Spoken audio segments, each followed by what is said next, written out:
Il y a bien encore certaines choses que je pourrais supposer, mais je ne suis pas folle et je n'ai pas la vanité de m'y arrêter. Ni le courage d'en parler, car vous n'auriez rien d'obligeant à me dire. Adieu, Lisette. Prenez garde, je crois que vous ne m'entendez pas. Je suis obligée de vous le dire. Oh, à merveille. Et l'explication ne m'en serait pas favorable. Gardez-moi le secret jusqu'à mon départ.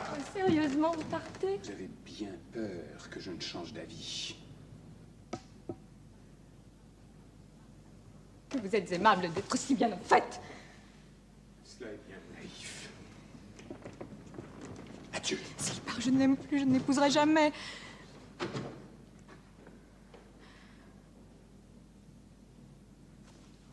Il s'arrête pourtant.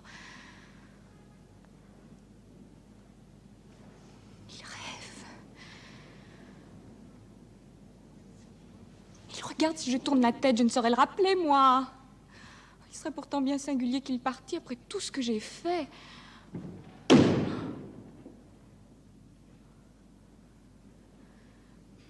Ah, voilà qui est fini. Il s'en va. Je n'ai pas tant de pouvoir sur lui que je le croyais. Mon frère est un maladroit, il s'y est mal pris. Les gens indifférents gâtent tout. Ne suis-je pas bien avancée? Quel dénouement!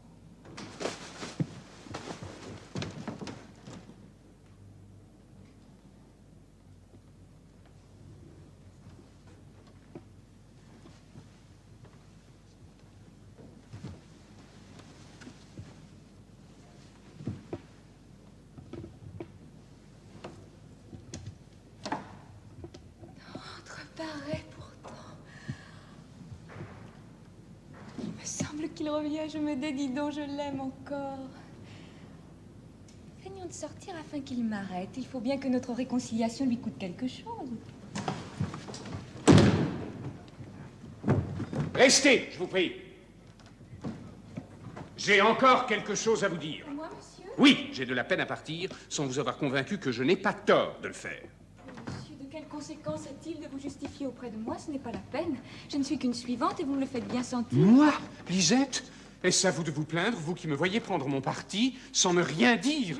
Je vous répondrai bien là-dessus. Répondez donc, je ne demande pas mieux que de me tromper. Mais que dis-je? Mario vous aime. C'est vrai? Vous êtes sensible à son amour. Je l'ai vu à l'extrême envie que vous aviez tantôt. Que je m'en allasse. Si vous ne sauriez m'aimer. Je suis sensible à son amour. Qu'est-ce qui vous dit cela? Je ne saurais vous aimer. Qu'en savez-vous? Vous décidez bien vite. Eh bien, ma chère Lisette, par tout ce que vous avez de plus cher au monde, instruisez-moi de ce qui en est. Je vous en conjure. Instruire un homme qui part? Je ne partirai point. Tenez, laissez-moi. Si vous m'aimez, ne m'interrogez point, vous ne craignez que mon indifférence et vous êtes trop heureux que je me taise. Que vous importe mes sentiments? Ce qui m'importe, Lisette, peux-tu douter encore que je ne t'adore? Non, et vous me le répétez si souvent que je vous crois. Mais pourquoi m'en persuadez-vous? Que voulez-vous que je fasse de cette pensée-là, monsieur? Je vais vous parler à cœur ouvert, vous m'aimez. Mais votre amour n'est pas une chose bien sérieuse pour vous. Que de ressources n'avez-vous pas pour vous en défaire? La distance qu'il y a de vous à moi, mille objets que vous allez trouver sur votre chemin, l'envie qu'on aura de vous rendre sensible, les amusements d'un homme de votre condition, tout va vous ôter cet amour dont vous m'entretenez impitoyablement. Vous en rirez peut-être au sortir d'ici. Vous aurez raison.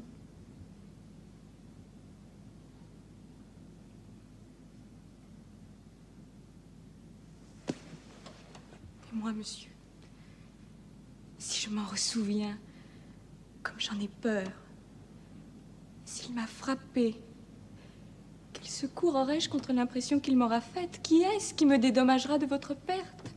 Qui voulez-vous que mon cœur mette à votre place? Savez-vous bien que si je vous aimais, tout ce qu'il y a de plus grand dans le monde ne me toucherait plus? Jugez donc de l'état où je resterai. Ayez la générosité de me cacher votre amour. Moi qui vous parle, je ferai un scrupule de vous dire que je vous aime dans les dispositions où vous êtes. L'aveu de mes sentiments pourrait exposer votre raison et vous voyez bien aussi que je vous les cache. Oh, ma chère Lisette, que viens-je d'entendre? Tes paroles ont un feu qui me pénètre. Je t'adore, je te respecte. Il n'est ni rang, ni naissance, ni fortune qui ne disparaissent devant une âme comme la tienne. J'aurais honte que mon orgueil tinte encore contre toi. Et mon cœur et ma main t'appartiennent.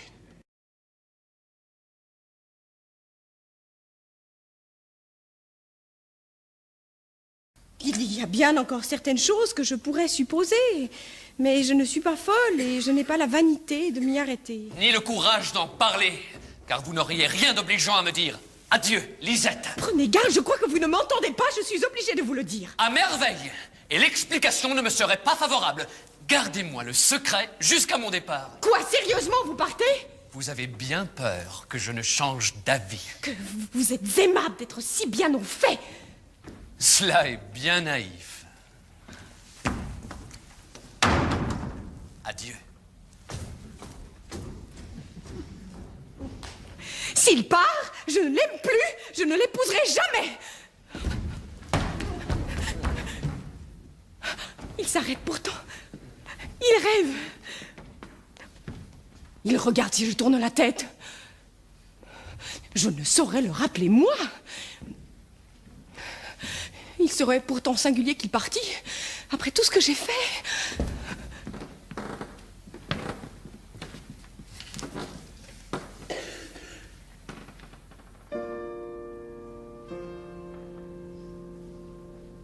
Ah, voilà qui est fini. Il s'en va. Je n'ai pas tant de pouvoir sur lui que je le croyais. Mon frère est un maladroit, il s'y est mal pris. Les gens indifférents gâtent tout. Ne suis-je pas bien avancée? Quel dénouement.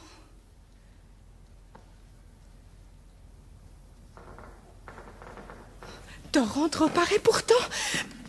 Il me semble qu'il revient. Je me dédie donc, je l'aime encore. Feignons de sortir afin qu'il m'arrête. Il faut bien que notre réconciliation lui coûte quelque chose. Restez, je vous prie. J'ai encore quelque chose à vous dire. À moi, monsieur? J'ai de la peine à partir sans vous avoir convaincu que je n'ai pas tort de le faire. Ouais, monsieur, de quelle conséquence est-il de vous justifier auprès de moi? Ce n'est pas la peine. Je ne suis qu'une suivante et vous me le faites bien sentir. Moi, Lisette? Est-ce à vous plaindre, vous qui me voyez prendre mon parti sans me rien dire? Si je voulais, je vous répondrais bien là-dessus. Répondez donc. Je ne demande pas mieux que de me tromper, mais que dis-je? Mario vous aime. Cela est vrai. Vous êtes sensible à son amour. Je l'ai vu par l'extrême envie que vous aviez tantôt que je m'en allasse. Ainsi, vous ne sauriez m'aimer. Je suis sensible à son amour. Qui est-ce qui vous l'a dit? Je ne saurais vous aimer. Qu'en savez-vous? Vous décidez bien vite. Eh bien, Lisette, par tout ce que vous avez de plus cher au monde, instruisez-moi de ce qui en est, je vous en conjure. Instruire un homme qui part.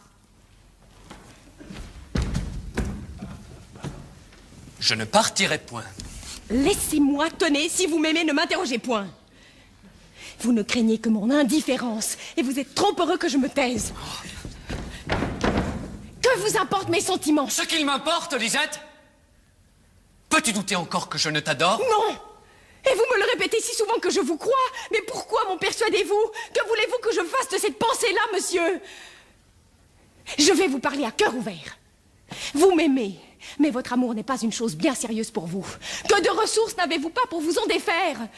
La distance qu'il y a de vous à moi, 1000 objets que vous allez trouver sur votre chemin, l'envie qu'on aura de vous rendre sensible, les amusements d'un homme de votre condition, tout va vous ôter cet amour dont vous m'entretenez impitoyablement. Vous en rirez peut-être au sortir d'ici, et vous aurez raison. Mais moi, monsieur, si je m'en ressouviens comme j'en ai peur, s'il m'a frappé, Quel secours aurais-je contre l'impression qu'il m'aura faite? Qui est-ce qui me dédommagera de votre perte? Qui voulez-vous que mon cœur mette à votre place? Savez-vous bien que si je vous aimais, tout ce qu'il y a de plus grand dans le monde ne me toucherait plus? Jugez donc de l'état où je resterai. Ayez la générosité de me cacher votre amour.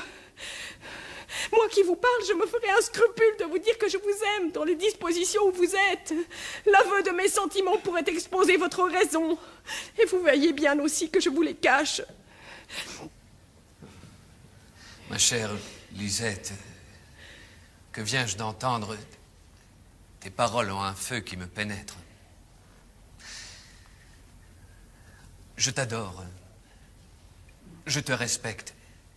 Il n'est ni rang, ni naissance, ni fortune qui ne disparaissent devant une âme comme la tienne.